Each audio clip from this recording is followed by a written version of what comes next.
코로나 팬데믹 가운데 부흥회나 두배 부흥 전도 축제를 할 수 있을까 하고 염려하시는 분들도 많이 계실 것입니다.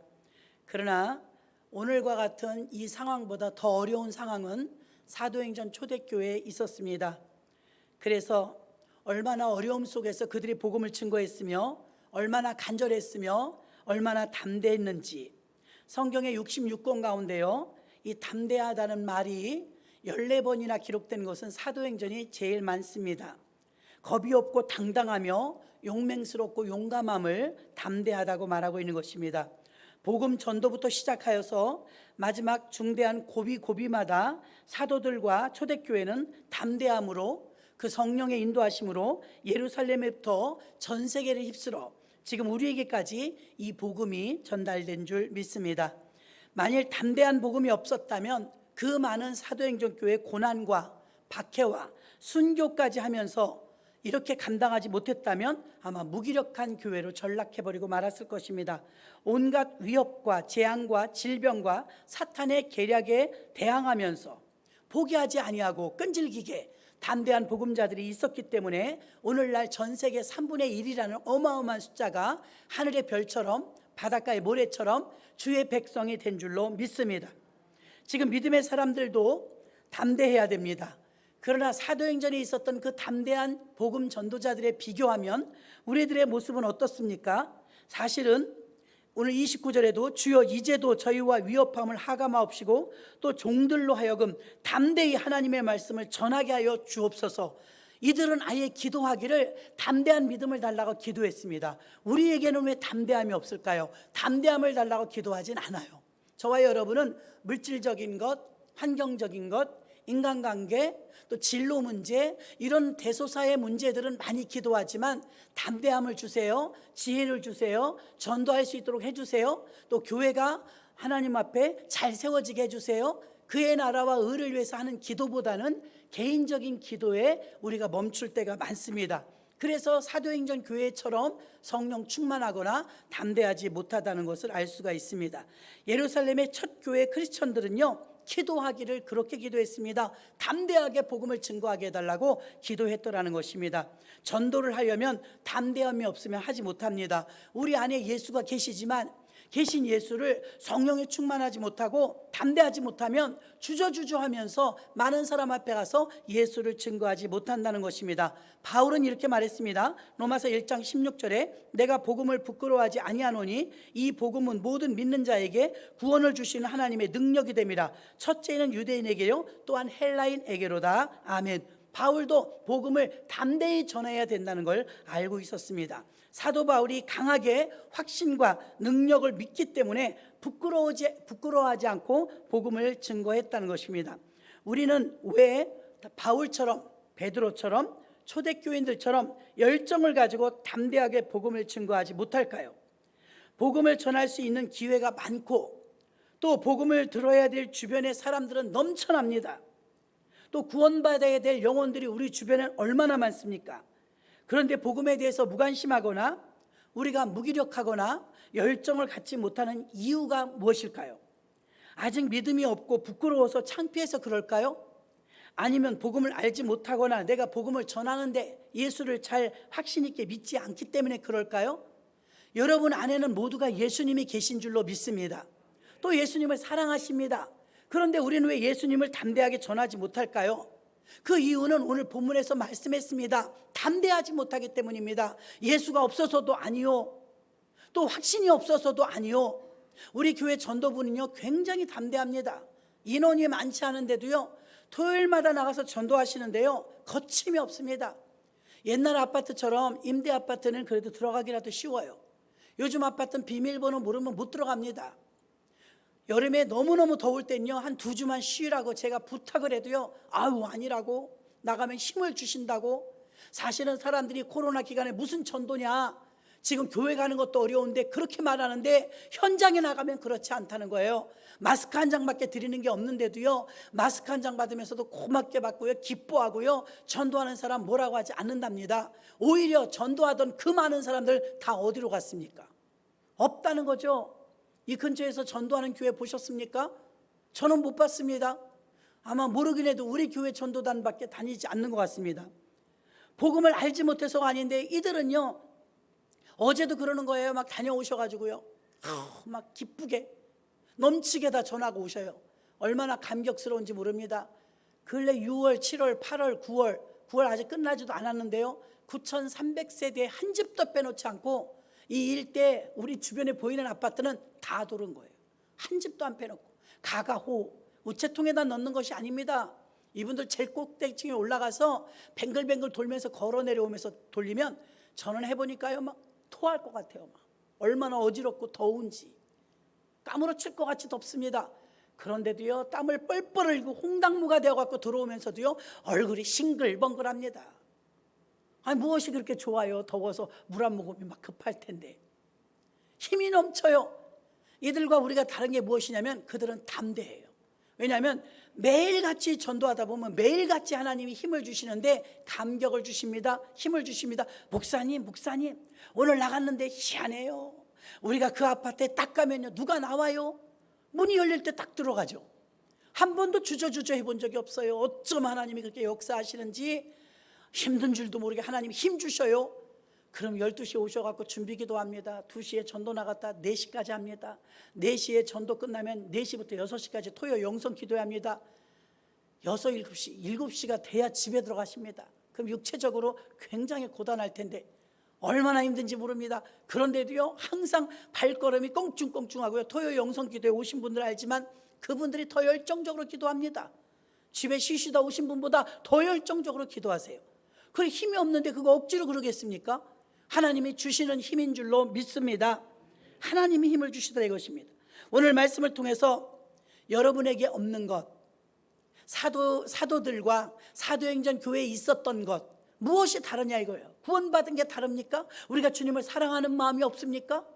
구원받았다는 확신이 없습니까? 다 똑같은데 차이가 있다면 우리는 담대함이 좀 부족하고, 사도들은 담대했으며 우리 전도단들도 담대했기 때문에 거침없이 나가서 붙들고 전도하는 것입니다.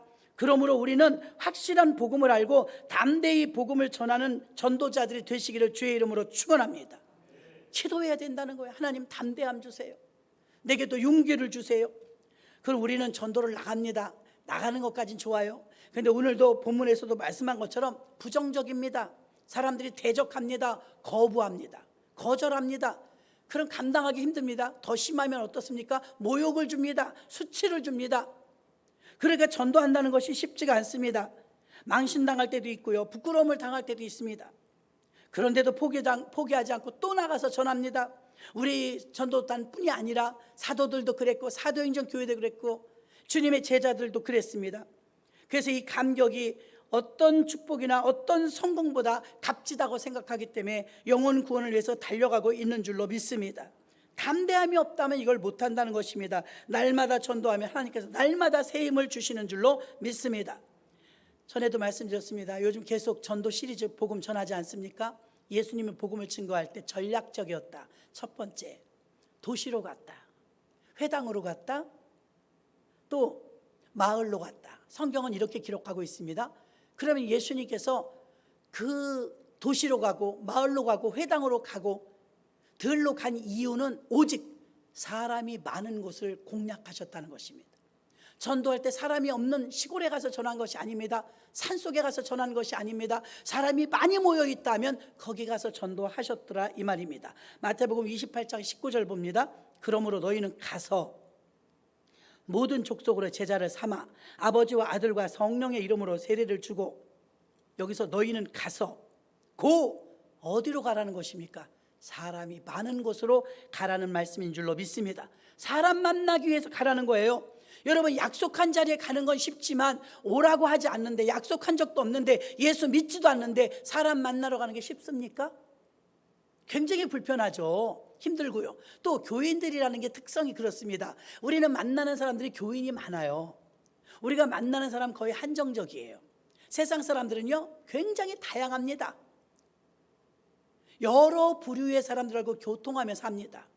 그런데 크리스찬들은 어떻습니까? 그들보다는 만나는 사람이 더 다양하진 않아요. 왜 술, 담배 하면서 이렇게 세속적으로 향락을 즐기고 이런 친목계 모임하고 이런 게 많지 않아요. 그러니까 우리가 만나기가 더 어렵단 말입니다. 그래서 우리가 전도하려면 관용과 포용력을 가져야 되는데 그 많은 사람들을 이해하고 받아들일 수 있는 포용력은 중요한 줄로 믿습니다. 왜냐하면 우리가 만나는 사람들이 한정적이기 때문입니다. 그래서 오늘 28장 19 너희는 가서 어디로 가느냐? 사람에게 가라는 것입니다. 그들이 원하고 좋아하지 않습니다. 오늘 본문 26절과 27절도 봅니다. 세상의 군왕들이 나서며 관원들이 함께 모여 주와 그 그리스도를 대적하도다. 대적한대요. 전하러 갔는데, 가라고 해서 갔는데 환영하는 게 아닙니다. 대적하고 거역하고 반대합니다. 핍박합니다. 세상 사람들은 예수 믿는 사람을 반대하고 거역합니다.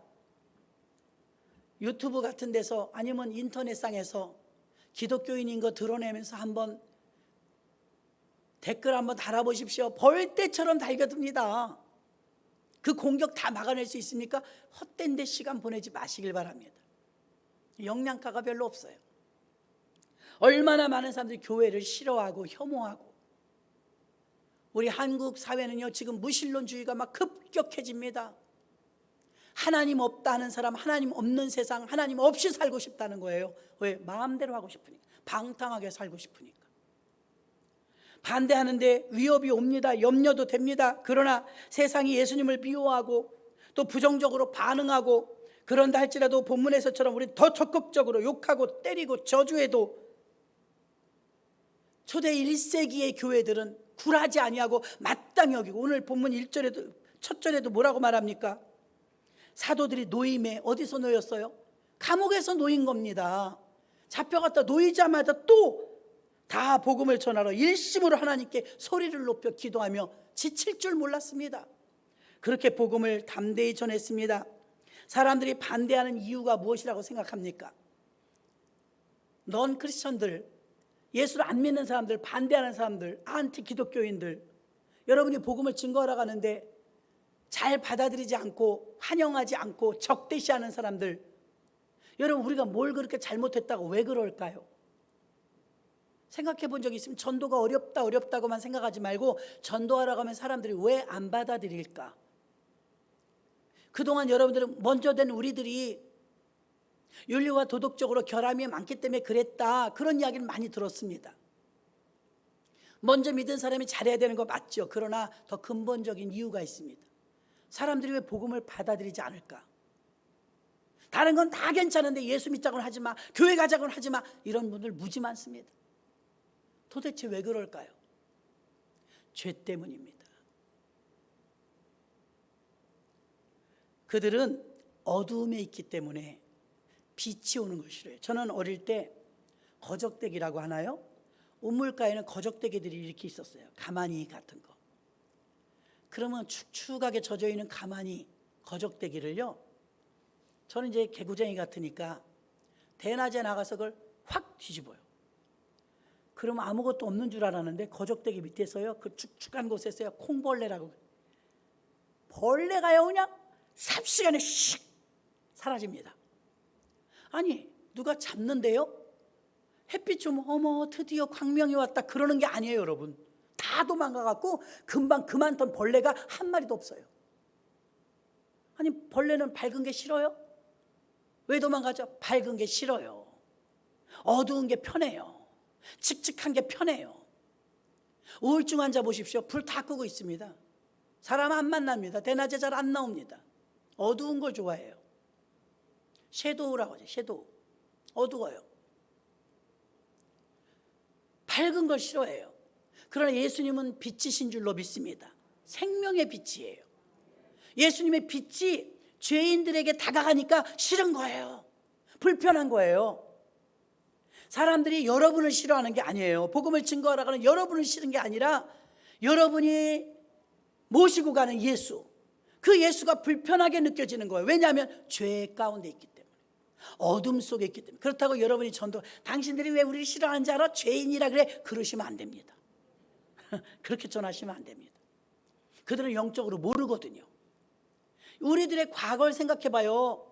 왜 그렇게 반항하며 교회를 안 왔는지, 왜 그렇게 싫다고 했는지, 모태신앙 빼고는 다 개척신앙자들 아닙니까? 처음엔 다 거부했더라 이것입니다. 왜 거부했어요? 그 거부한 이유가 나 이대로 살게 내버려 두라는 거예요. 죄 짓고 방탕하고 마음대로 살게 내버려 두라는 거예요. 그럼 교회 다니면 예수 믿으면 그런 게 내가 양심에 찔리잖아. 그래서 못 오는 거예요, 여러분. 그들은 지금 죄 가운데 있기 때문에 빛이 싫은 거예요. 빛이 좋은 거지만 거기 빛 속에 내가 들어가기가 거북하고 불편하고 부자연스러운 거예요. 그러니까 그들을 여러분들이 이해해야 돼요. 나도 그랬는데요. 나도 그랬습니다. 사람들이 복음을 반대하고 예수를 싫어하는 이유는 예수가 싫은 게 아니에요. 자신의 죄가 복음에 비답해서 적나라하게 드러나기 때문에 싫은 거예요. 요한복음 3장 20절 봅니다. 악을 행하는 자마다 빛을 미워하여 빛으로 오지 아니하나니 이는 그 행위가 드러날까 함이요. 할렐루야. 또 예수님은 어두운 세상을 밝히러 이 땅에 오셨다고 했죠. 요한복음 12장 46절 나는 빛으로 세상에 왔나니 무릇 나를 믿는 자로 어둠에 거하지 않게 하려 함이로다. 아멘. 우리를 빛으로 불러내 주시려고 생명의 빛으로 다가오신 줄로 믿습니다. 예수님은 우리를 빛으로 인도해 주십니다. 그래서 회개하고 받아들이기만 하면 구원받는 것입니다. 그러나 지금도 전도 현장에 가면 거부하고 반대하고 미워하고 대적하고 핍박하는 사람들이 있어요. 그런 사람들을 만났을 때 내가 도대체 당신한테 떡을 달래냐 밥을 달래냐 왜 그러냐 이렇게 따지지 마시고 자연스럽게 받아들이시기 바랍니다. 그들은 그 죄를 즐기고 있는 것입니다. 왜? 그게 더 편하고 익숙하니까요. 여러분들은 포기하지 말고 절망하지 말고 가정, 직장, 이웃, 길가, 상가, 마을, 도시 상관없이 시간과 장소를 가리지 말고 우리가 왜 전도가 어려우냐? 열매를 꼭 맺히려고 하니까 어려워요. 욕심에. 그러나 전하는 건 우리의 몫이지만 열매를 맺는 건 하나님의 몫이므로 여러분은 전하시기를 주의 이름으로 축원합니다. 그러니까 전하려니까 못 전했죠. 왜 못 전했어요? 담대함이 없더라. 그럼 담대하려면 어떻게 해야 돼요? 오늘 본문 말씀처럼 기도할 담대함을 주옵소서 하고 기도하니까 어떻게 됩니까? 성령이 충만해지는 줄로 믿습니다. 성령이 충만해지면 그들에게 담대하게 복음을 전할 수 있게 되는 것이 29절이지 않습니까? 주여 이제도 저희의 위협함을 전도를 나가니까 위협당한대요. 위협함을 하감하옵시고 또 종들로 하여금 담대히 하나님의 말씀을 전하게 하여 주옵소서. 이렇게 기도했어요. 31절 봅니다. 빌기를 다음에 그런 기도를 한 거예요. 모인 곳이 진동하더니 무리가 다 성령이 충만하여, 자 성령 충만해야 담대해진다잖아요. 성령이 충만하여 담대히 하나님의 말씀을 전하니라. 아멘. 기도를 빌기를 다음에, 빌기를 다음에가 기도했다는 소리거든요. 근데 기도를 어떻게 하느냐? 기도가 분량이 채워질 때까지, 기도가 채워질 때까지 기도했더니 성령의 충만함이 왔어요. 성령의 충만함이 오면 성령 충만은 전도의 영이거든요. 금방 복음이 전해지는 거예요. 전도하는 일이 어렵지 않은 줄로 믿습니다. 예수님의 전도 방법은 도시요, 회당이요, 마을이요, 사람이 많은 곳으로 갔다고 했습니다. 그리고 담대히 복음을 증거했던 1세기 교회들, 지금 우리 21세기 교회들은 담대하지 못해요. 그래서 복음을 증거하지 못했다고 했습니다. 두 번째는 성령의 인도를 받아야 전도할 수 있는 줄로 믿습니다. 31절도 그랬죠. 빌기를 다음에 모인 곳이 진동하더니 무리가 다 성령에 충만하여 담대히 하나님의 말씀을 전하니라. 아멘. 성령의 인도하심이 없고 성령이 함께 하시지 않으면 전도하기 힘듭니다. 왜냐하면 바울도 베드로도 성령의 사역이라는 걸 알았어요. 나는 심었고 아볼로는 물을 주었을 때 자라나게 하시는 건 하나님이시니라. 그러면서 이제 이 성령이 함께 하셔야 열매를 하나님이 자라나게 해주신다는 걸 알게 되었죠. 그래서 바울도 고린도전서 2장 4절로 5절에 내 말과 내 전도함이 지혜의 권하는 말로 하지 아니하고 다만 성령의 나타남과 능력으로 하여 너희 믿음이 사람의 지혜에 있지 아니하고 다만 하나님의 능력에 있게 하려 하였노라. 아멘. 하나님에게 달려있다는 것입니다. 광야로 전도하러 갔던 빌립 집사님이 있습니다. 하나님께서 갑자기 빌립에게 성령의 감동으로 광야로 가서 복음을 전하라는 거예요. 광야에 아무도 없거든요. 성령이 특별하게 지시하실 때가 있습니다. 갔더니 에디오피아 간닥의 여왕의 내시가 출장 왔다가 예루살렘에서 자기네 나라 에디오피아로 가는 과정 속에 있는데 마차를 타고 가면서 이사야서를 읽고 있는 거예요. 그 예수를 믿은 지 며칠 안 된 사람이 이사야서를 어찌 알겠어요? 마침 이사야 53장을 읽고 있는데 털 깎는 자 앞에 잠잠한 양 같았더라. 그는 입을 열지 아니하였으며 도살장으로 끌려가는 양 같았더라. 이런 대목을 읽으니까 갸우뚱 이게 누구지? 누구를 말하는 거지? 궁금해하던 찰나에 빌립이 다가갔습니다. 여보세요, 당신 그 읽는 그 성경 이해하십니까?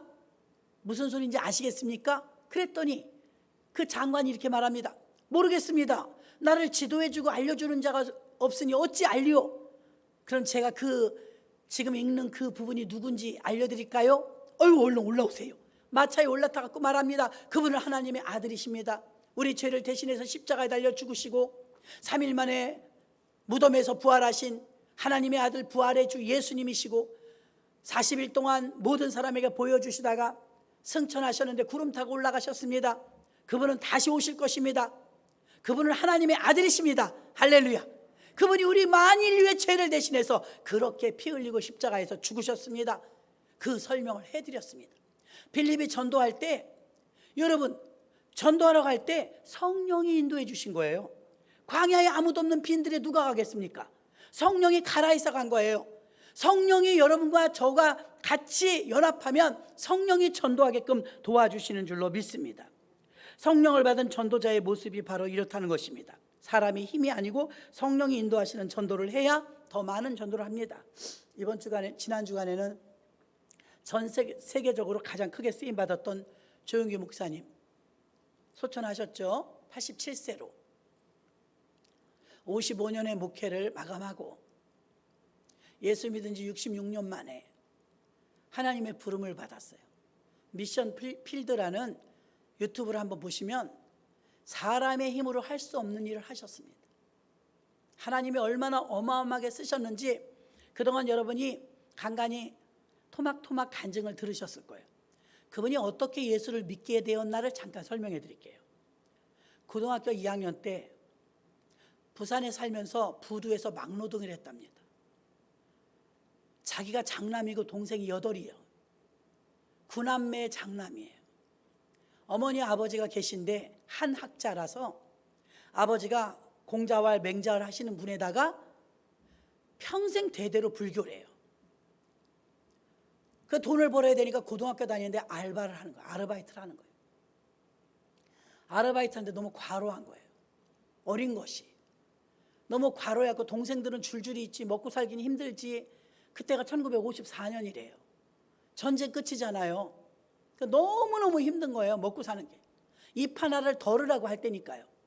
그 먹는 것만 좀 제발 좀 많이 먹었으면 좋겠다 그렇게 생각하는데 나가서 막노동을 막 하는데 그 마침 자기가 배에서 일을 하는데 하역하고 막 이러는데 그 배가 외국 배라. 이게 언어가 잘 안 통해서 힘들더래요. 근데 고등학생이 영어를 배우면 좋겠다 싶어갖고 독학을 했답니다. 영어를 배워서 어느 정도 의사소통이 되도록 내가 이거 아무리 막노동을 해도 영어를 좀 해야 되겠다 싶어가지고 영어를 열심히 배워갖고 또 하나님이 지혜 주셨는지요. 영어가 이제 통역이 될 정도로 영어를 잘했대요. 그래서 외국인 배에서 일을 하는데 영어를 배웠는데 어느 날 쓰러졌어요. 피를 토하고 쓰러졌어요. 17살짜리가 우리 교회 17살짜리 돈 버는 사람 있어요? 17살짜리가 동생 8명이라 벌어먹여 살려야 되기 때문에 일하다 쓰러졌는데 피를 토하고 쓰러져서 병원을 실려갔대요. 병원에 실려갔더니 병원에서 폐결핵 그게 말기예요. 폐병 말기. 그래갖고 이제 의사 둘이 그러더래요. 아유 안 됐네. 어린 게 3개월? 길면 6개월이겠네. 이 말을 의사끼리 영어로 하더래. 영어로. 자기가 못 알아듣는지 알고. 다 알아들었는데 아버지는 못 알아들으니까 아버지가 우리 장남 어떻게 되겠습니까? 선생님 어때요? 좀 살려주세요. 그러니까 그냥 데리고 가셔서요. 먹고 싶은 거 다 먹이시고 편안히 쉬게 해주면 날 겁니다. 분명히 자기가 들었는데 3개월에서 6개월 산다고. 폐를 찍어봤더니 폐가 다 구멍나서 없더래요. 폐가 다 구멍나서 없더래요. 그 각혈을 해갖고 피 토해서 병원 간 건데 과로로 쓰러진 거예요. 그리고 나서 어떻게 됐습니까? 아버지가 물어보는 거, 선생님 우리 아들 좀 살려주세요. 우리 장남입니다. 우리 아들 좀 살려주세요. 그랬더니 의사 선생님이 데려가서 밥이나 잘 먹이라는 거예요. 그러니까 이 조영기 목사님이 영어 다 알아들었으니까 3개월에서 6개월 산다면서요. 왜 거짓말 하세요? 그랬더니 깜짝 놀라갖고 너 어떻게 알았어? 아, 영어 다 들었죠. 그래, 미안하네 그러더랍니다. 그래갖고 고쳐서 퇴원한 게 아니라 못 고쳐서 의사들이 손을 놔서 더 이상 손 쓸 수가 없어갖고 고치러 못 고치고 이제 퇴원을 한 거예요. 퇴원해갖고 집에 오니까 학교도 못 가, 열은 펄펄 올라, 먹지는 못해, 계속 피는 토해. 진짜 이건 산송장처럼 바짝 말라가지고 사람이 사람 꼴이 아니었대요. 그런 상태에 있었는데 자기네가 평생 불교였으니까 연불이나 외워야 되겠더래요. 나이도 어리게 할 건 없고 몸은 아프고 그 숨도 안 쉬어지는데 연불을 계속 외웠대요. 잘 외우시더라고요. 연불을 그 세월이 그렇게 흘렀는데 지금 목사가 되었고 돌아가셨는데도요 연불을 다 외우더라고요. 연불을 힘도 없는데 열은 계속 오르는데 한 달을 외웠대요. 연불을 한 달을 하고 나니까 성질이 나더래. 아니 대대로 불교를 믿었는데 내가 어린 게 이렇게 죽을 때가 됐으면 좀 빌었으면 어떤 징조가 있거나 좀 차도라도 조금 있어야 되는데 몸은 점점 더 아프고 낫질 않더래요. 불경책을 집어 던졌대요. 아, 이게 쏘은 것 같다고. 우리가 평생 대대로 불교를 믿었는데 말이지 이거 아무것도 하지 못하는 신이라고. 보니까 가짜 신인 것 같다고. 아무것도 못한다고 화가 난 거예요. 그러고서도 몸이 아파갖고 열이 막 이렇게 오르면 꼼짝을 못하고 떼굴떼굴 굴르다가 기침이 심해서 기침을 하면 피를 막 선짓덩어리처럼 쏟았대요. 아, 내가 이렇게 살다가 벌써 연불 외우느라 한 달 지나가서 이제 2달 남았네. 내 삶이 이제 2달 남았고 길면 5달 남았는데 어떻게 하면 좋지? 그러면서 하나님은 참 대단하십니다. 교회 다닌 적도 없고 교회 가본 적도 없고 예수 믿어본 적도 없는데 불경책을 집어 던지고 나니까 하나님이 살아계시면 나 좀 살려줘봐요. 하나님이 살아계시다면 나 17살밖에 안 됐습니다. 나 죽기 너무 억울합니다. 난 너무 살고 싶습니다. 절망을 접해보지 않은 사람은 모른답니다. 이 속에서는 계속 너무 살고 싶다는 거예요. 난 살고 싶다. 근데 이게 못 산다니까 6개월밖에 못 산다니까 길어야 절망과 맞닥뜨리니까 이 잿빛 사회에서 나오질 못하더래요. 소망이 없어가지고. 그러면서 하나님이 살아계시면 내가 이제 17살입니다. 내가 이 나이에 죽어야 되겠습니까? 70, 80 이상 되신 분 살려주는 것보다 나 살려주는 게 훨씬 이익일걸요? 막 공갈에 협박을 했대요. 나 살려주시면 난 한참 써먹지 않습니까? 나 좀 살려주세요. 그렇게 넋두리도 했다가 어떻게 기도하는지도 모르고 교회도 가본 적도 없고 예수를 찾지도 못하고 교회도 가지도 않았어요. 자기 1살 많은 누나가 고등학교 3학년인데 친구 중에 여자 친구 중에서 미칠 정도로 예수 잘 믿는 누나가 하나 있대요. 왔더니 아프다는 소리 듣고 용기야 예수님 믿어야 돼. 그럼 보혈의 피가 너를 덮으면 네가 회개하면 치료받을 수도 있고 구원받아야 되잖아. 지옥 갈 수는 없잖아. 구원받아야지. 막 설득을 하더래요. 처음에 문병 와중에 고마워서 들었대. 그 다음 또 왔더래요.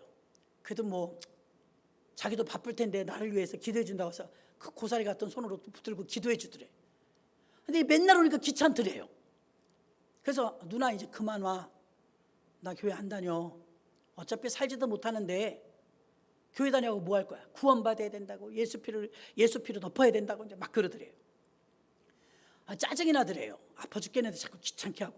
누나 내가 인사를 진짜 여태까지 들어줬는데 더 이상 이제 오지 마. 못 듣겠어. 얼토당토 하는 소리 하고 말이지. 구원 그런 거 필요 없어. 지금 나 살았으면 좋겠다고. 그러면서 이제 핀잔을 줬대요. 이제 세게 해야 다시는 안 올 것 같더래요. 찐득이 같아갖고. 그래서 누나 다시는 오지 마. 다시 안 만날 거야. 안 들을 거야.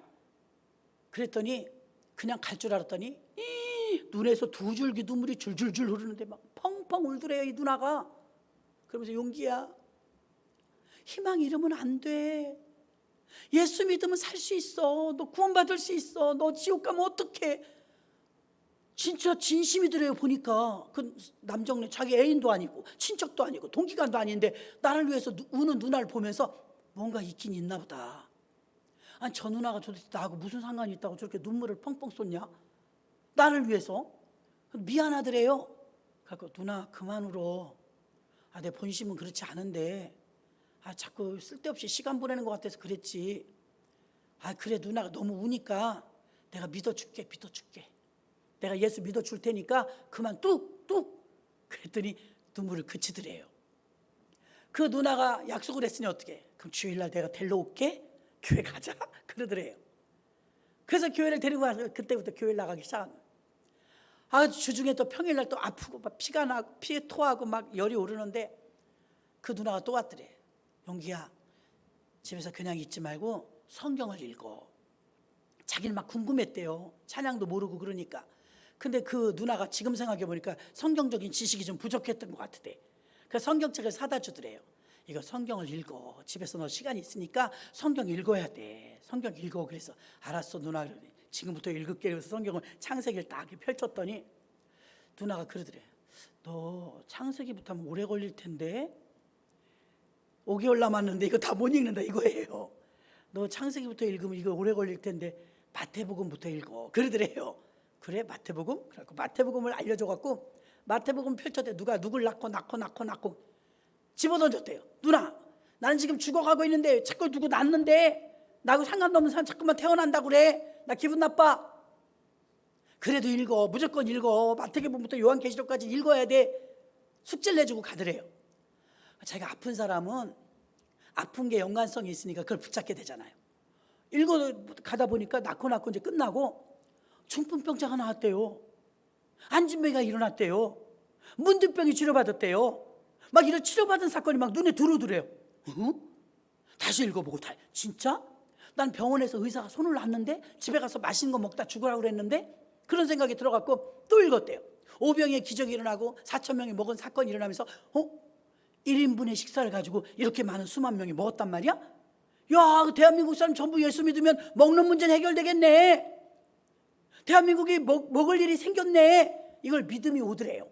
그래서 오병이의 기적이 일어나고 4,000명이 먹은 사건을 보면서 이렇게 해서 정말 먹는 문제가 해결됐으면 좋겠다. 지지리도 가난하고 지지리도 먹을 게 없었답니다. 이제 말씀에 심취가 되어갖고 막 읽고 또 읽고 자기 치료받은 과정을 막 읽는데 한 몇 주 지나니까요 배에서 막 꿀렁꿀렁 하더래요. 그래서 또 피를 토하려나 보다. 그리고 이렇게 막 구역질을 하는데 피가 안 나오더래요.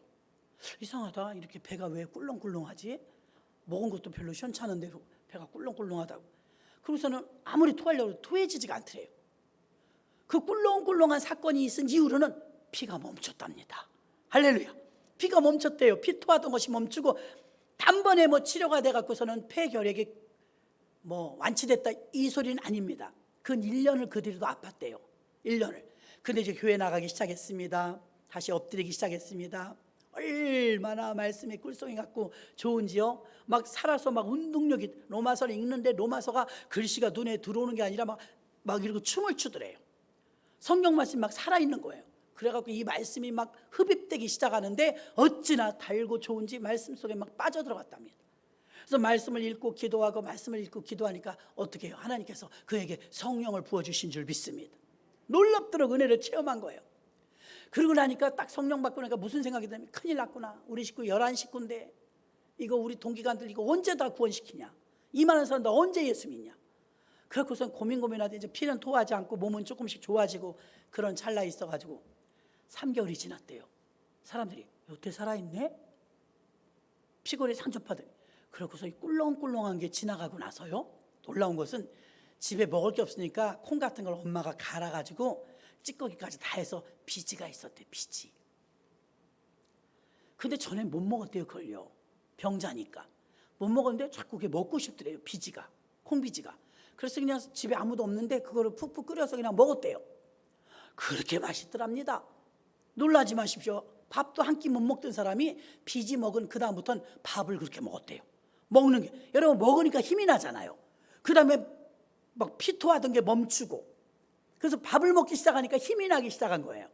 그래서 하루하루 나아지더니 6개월이 지났대요. 6개월이 지나니까 그럭저럭 고등학교 졸업하지 않습니까? 6개월이 지나니까 어떻게 돼요? 사람들이 안 죽었네? 죽을 것 같진 않은데 밥 잘 먹으니까 살도 조금 올랐죠. 1년 동안 그렇게 괜찮다 좀 아팠다 하다가 1년 만에 다 나았답니다. 다 나았는데 학교를 가야 되겠는데 자기가 이제 마음이 뜨거우니까 내가 죽을 뻔한 사람이 뭐 다른 걸 뭐 하겠나, 신학교를 가야 되겠다. 그래서 아버지한테 아버지 나 교회 다니고 신학교를 가야 되겠습니다. 그랬더니 식구들이 다 울더래요. 그래서 왜 우는가 자기가 생각하기를 대대로 불교 집안인데 네가 장남이 돼갖고 이거 전승을 이어받아야지 네가 어쩌자고 도대체 교회 가냐. 그걸로 이제 저 울고 나서 이제 되게 혼나겠다 싶었는데 엄마 아버지는 다른 생각을 한 거예요. 야, 사람이 죽을 때가 되면 달라진다더라. 네가 지금 그러는 거 보니까 너무 불쌍하다. 네가 이제 갈 때가 됐나 보다. 6개월도 지났고 네가 갈 때가 됐나 봐. 엄마 아빠가 우는 이유는 어쩌자고 부모를 잘못 만나서 지질이 가난한 집에서 네가 태어나서 먹을 거 제대로 못 먹어서 폐병 걸려갖고 지금 피토하다 죽으니 억장이 무너진다. 그래서 용기야, 다음에 환생할 때는 부잣집 아들로 태어나라. 우리가 빌어줄 건 그것밖에 없다. 그래서 우는 거야. 그랬더니 엄마 아버지는 안 죽어요. 마음속에 확신이 오더래요. 죽을 것 같지 않더래요. 엄마 아버지는 안 죽어요. 그러니까 그래 알았어 그랬더니 아니 내가 교회를 다닌다고요. 내가 신학교를 갈 거라고요. 그랬더니 엄마 아버지가 죽을 아이니까 그랬는지 맘대로 해. 맘대로 너 하고 싶은 거 다 해 그러더랍니다. 그래서 서울로 올라왔대요. 서울로 올라와서 순복음신학교에 입학을 했답니다. 순복음신학교에 입학을 했더니 이 학교의 원장님이 세상에 외국 사람이더래요. 영어를 하더래요. 영어를 알아듣는 학생들이 없더래요. 그러니까 영어 잘하니까 또 통역을 하라고 그러더래요. 그래서 개강예배 때부터 통역을 시작했는데 드디어 이제 겨울이 돼서 종강예배를 드리게 됐어요. 한 학년 된 겁니다. 종강예배를 드리게 되었는데 아버지가 양말하고 장갑 공장을 했대요. 부산서. 양말하고 장갑 공장을 하는데 그 해에 눈이 하나도 안 와갖고 이게 안 팔렸대요. 그래서 아버지가 순복음신학교 앞에 여관 하나를 잡아놓고 기숙사 있는데 나오라고 그래요. 나왔더니 암만 해도 네가 교회를 다녀서 우리 집안이 망하는 것 같다. 아니 여러분 살았으니까 얼마나 감사해요. 근데 그 생각을 더 멀리 갖고 뭐라고 하냐면 암만 해도 네가 우리가 대대로 불교인데 네가 예수 믿어갖고 우리가 지금 사업이 이렇게 안 되는 것 같아. 그러니까 네가 예수를 안 믿든지 내가 이 양말 너랑 이번에 이거 서울에 와서 이거 안 팔리면 난 한강에 가서 죽을 거다. 너 때문에 죽은지 알아. 막 엄포를 놓더랍니다. 근데 그때까지 조영기 목사님은 계속 이 자기 식구 구남매 이거 9식구 이거 어떡하냐고 이 영혼 구원해달라고 아버지 영혼 구원해달라고 계속 기도했대요. 아버지 영혼 구원해달라고 기도하는데 하나님 살려주시고 우리 아버지 구원해야 됩니다. 아버지가 왕초가 예수 믿어요. 다 믿습니다. 얼마나 기도했는지 모른대요.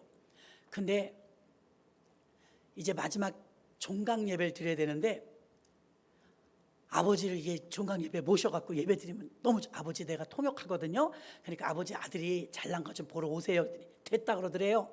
아버지 오시라고 안 넘어가더라는 거예요. 죽을 사람이 그런데 뭐하러 가냐고. 너 예수쟁이 돼갖고 우리 집안 이렇게 됐다고 막 책임지라고 그래요.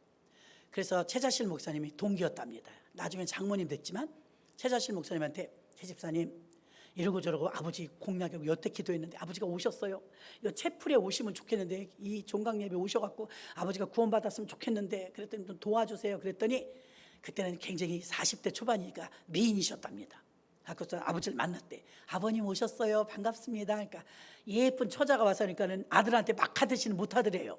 그래가지고 왜 그러시냐고 해서 양말하고 보따리 가져온 거예요. 양말하고 장갑하고 팔러 오셨군요. 이거 안 팔리면 한강에서 죽고 갈 겁니다. 우리 식구 다 굶어 죽고 있습니다. 그러더랍니다. 그래서 아버님 채플 한 번만 가주세요.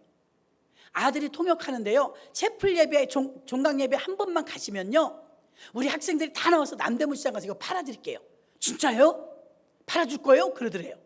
물건을 팔아준다니까 와서 맨 뒤에 이렇게 앉았는데 조영기 목사님 여기서 막 통역을 하는데 아버지가 계속 의식이 되는 거예요. 하나님 오늘 역사해 주셔야 됩니다. 오늘 우리 아버지가 예수 믿어야지.